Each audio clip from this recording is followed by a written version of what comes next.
I am the Tofu Golem. Please enjoy the video. You start by preparing. Back up the current theme HTML and keep a copy on your computer so you can revert. Once signed into Blogger, open theme, choose Customize, then edit HTML to access theme code. Next, use your browser dev tools to inspect the header area and identify the logo element or CSS class name. This is how you'll target the logo. Make sure to note the exact selector like header logo or #blog logo before changing anything in the HTML. Now you remove the logo. In Edit HTML, locate the element. It may be an img, wrapped in an a, or inside a widget with an ID/class.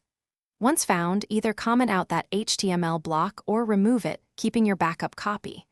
If you prefer CSS only, add a rule targeting the exact selector you noted and set display, none, or visibility, hidden, and save. Make sure you place the CSS in the theme's main style sheet section, so the change persists across theme updates.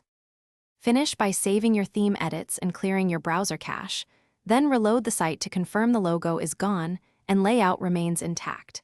If removing the logo shifted spacing or broke the header, revert to your backup and adjust container padding or widths before reapplying changes.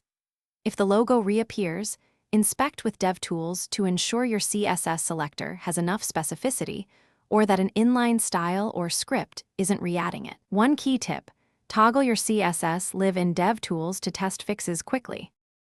Thanks for watching. Consider subscribing if we helped you today.